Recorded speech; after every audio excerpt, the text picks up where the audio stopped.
नमस्कार. स्वागत तुमचं राष्ट्र महाराष्ट्रामध्ये. मी अशोक वानखडे. महाराष्ट्राचे पूर्व मुख्यमंत्री, वर्तमान उपमुख्यमंत्री आदरणीय देवेंद्र फडणवीसांनी आज पत्रकार वार्ता घेऊन तो जो जी-आर काढला होता त्यांनी कॉन्ट्रॅक्टवर अपॉइंटमेंट लोकांना देण्याचा, तो कॅन्सल केला असं घोषित केलं.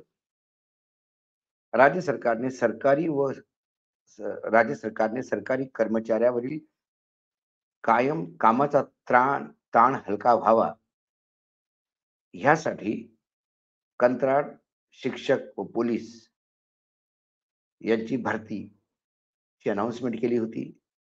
त्यानंतर चौफेर टीका झाली आणि ती टीका पाहून सरकारने तो जी-आर रद्द केला.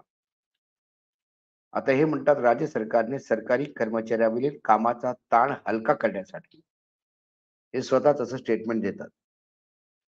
पुढे ते म्हणतात की कंत्राटी भरतीला म्हणजे हे कॉन्ट्रॅक्ट वर जे लोक ठेवत होते याची मान्यता महाविकास आघाडी सरकारने दिली होती आणि आता त्यांना लाज वाटत नाही की ते विरोध करतात.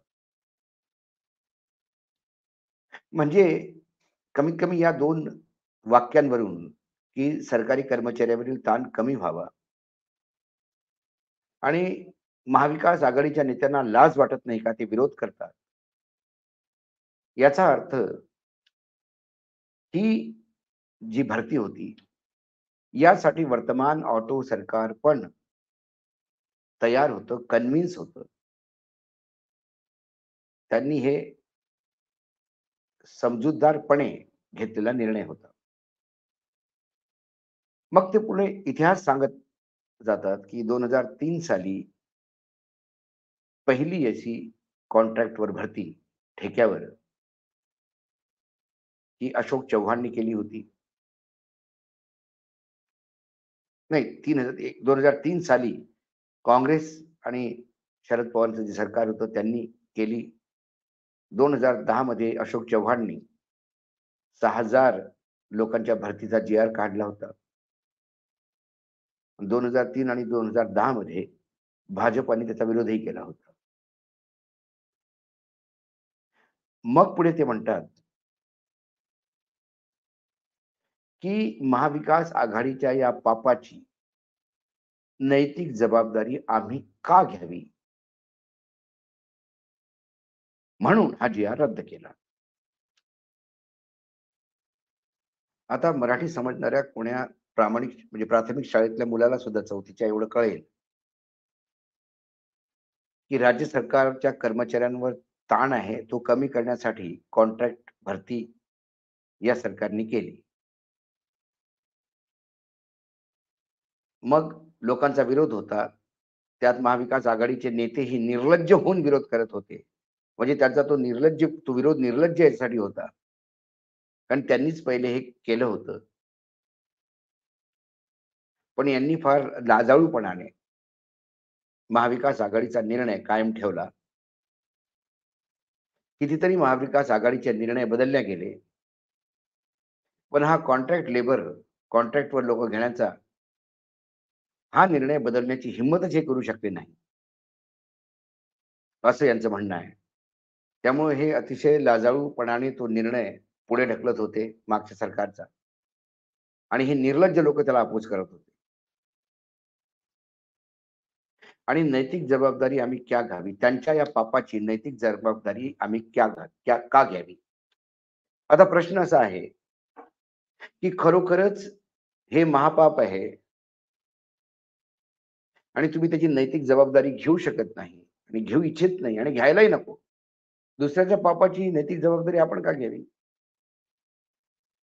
पण दुसऱ्याचं ते पाप आपण आपल्या डोक्यावर घेऊन पुढे घेऊन आलो, याची तरी नैतिक जबाबदारी तुम्ही घ्यायला हवी. 2003-2010 मध्ये ज्या चुका झाल्या त्या 2023 मध्ये रिपीट करायला हव्या होत्या. आणि ते जर मोठ्या चुका ज्याला आपण ब्लंडर म्हणू शकतो 2003 आणि 2010च म्हणजे फडणवीसांच्या बोलण्यावर हेच वाटतं. तर मग ते ब्लंडर तुम्ही पुन्हा का केलं आणि तुम्ही का वाट पाहत होता की याचा विरोध व्हावा? फक्त महाविकास आघाडीचा निर्लज्ज विरोध पाहून तुम्ही जी आर वापस घेतला की पूर्ण महाराष्ट्रातच विरोध होता. तुमच्याही लोकांकडनं विरोध होता. सगळ्या तरुणाईचा विरोध होता. आता डायरेक्ट केंद्रामध्ये जॉइंट सेक्रेटरी डायरेक्ट घेतल्या जातात. डायरेक्ट रिक्रुटमेंट आहे जॉइंट सेक्रेटरीचं काही ठिकाणी आणि बरेचसे घेतले नरेंद्र मोदीजींनी. तो तर निर्णय कधी काँग्रेसचा नव्हता. पण ठेक्यावर जॉइंट सेक्रेटरी तुम्ही घेऊ शकता आणि खाली तुम्ही ठेक्यावरच लोक घेता.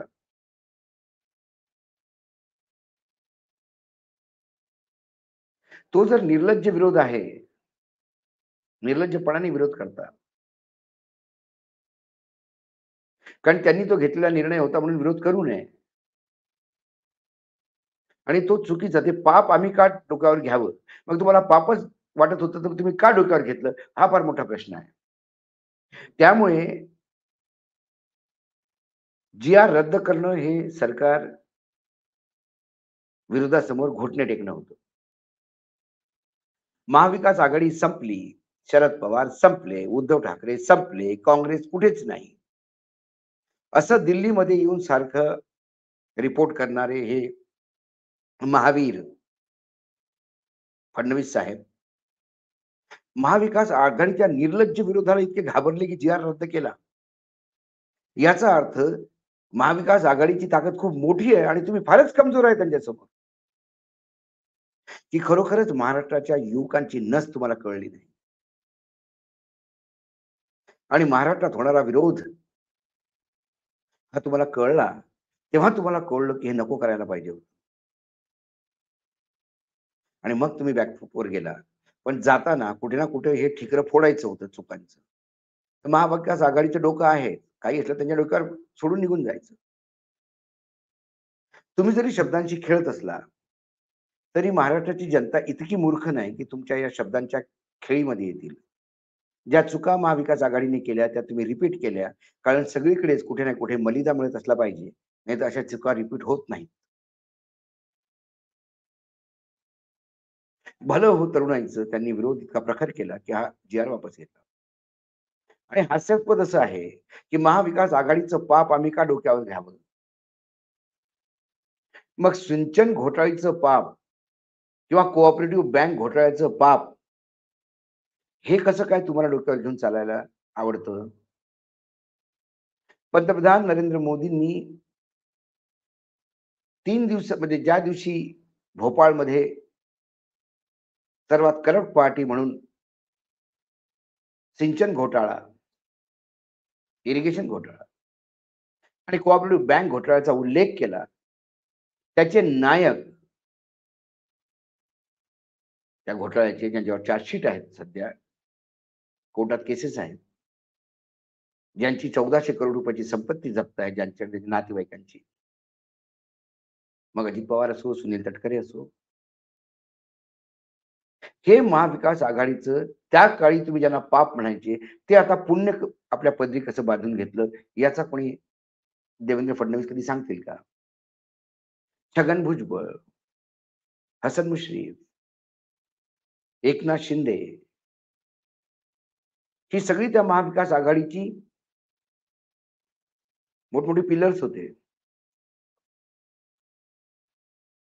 महाविकास आघाडीतले किती मंत्री आज तुमच्या मंत्रिमंडळात आहेत, हा कधी विचार तुम्ही केला का? त्यामुळे त्यांचं पाप आम्ही का डोक्यावर घ्यावं? पण ते पाप करणारे पापी तुम्हाला चालतात आणि पाप डोक्यावर नको, असं कसं होऊ शकेल? पापी सोबत घेतले तर पापही येतं आणि पाप सोबत घेतलं तर ते पापी येणारच. त्यामुळे नेत्यांना शब्द फार सांभाळून वापरले पाहिजेत. हे एवढं जरी म्हटलं असतं, की आम्ही पूर्ण विचार केला, युवकांचा विरोध लक्षात घेऊन हा जी-आर कॅन्सल केला. काम समाप्त. पण हे महाविकास आघाडीचं पाप होतं. बरेचसे पापी तुमच्याकडे आहेत. त्यांनाच विचारा ना, हे पाप का केलं? तर त्याची उत्तरं मिळतील. किंवा त्या मंत्रिमंडळात एकनाथ शिंदे पासून हे तमाम लोक जे बसलेत, हे सत्तेचं लोणी खाण्यासाठी इतके निर्लज्ज झालेत, की यांचं पाप आम्ही का डोक्यावर घ्यावं महाविकास आघाडीचं. ज्या महाविकास आघाडीमध्ये सगळे लोक मंत्री होते आणि मोठ्या पदावर होते. चांगली मंत्रिमंडळात चांगली खाती होती सगळ्यांकडे. यांना देवेंद्र फडणवीसांच्या त्या वक्तव्याचं काहीही वाटणार नाही. कारण चांबडी फार मोठी आहे. सत्तेचं लोणी खाण्यासाठी कुठल्याही स्थितीवर लोक जातात. आणि ते फक्त या सरकारमध्ये नव्हे, मागच्या सरकारमध्ये असंच होतं आणि त्याच्या मागच्या सरकारमध्ये असंच होतं आणि त्याच्या मागच्या सरकारमध्ये असंच होतं. हे फक्त महाराष्ट्राचं दुर्भाग्य आहे, त्याशिवाय आपण काय बोलू शकतो. बरं झालं, एकामेकांना शिव्या द्या, एकामेकांच्या डोक्यावर पापाची ठिकरं फोडा, कोणाचं पाप कोणाच्या माथी हे सगळं जे बोलत राहा. पण तो जी-आर वापस घेतला, ह्या महाराष्ट्रावर उपकार झाला. त्यामुळे या सरकारनं कमीत कमी एक चांगलं काम केलं. कारण ह्या कॉन्ट्रॅक्ट भरतीमध्ये आरक्षण नसतं आणि उभा महाराष्ट्र आता आरक्षणासाठी पेटलेला आहे. मराठे, कुणबी, धनगर सगळेच जीव ठोकून मैदानात उतरलेले आहेत. 96 कोळी की कुणबी आता वाद चालूच आहे. या सर्वांमध्ये एक चांगली गोष्ट झाली, की हा जी-आर वापस घेतला. आज एवढंच. पुन्हा येतो उद्या काही विषयासोबत. तोपर्यंत नमस्कार. पाहत रहा राष्ट्र महाराष्ट्र.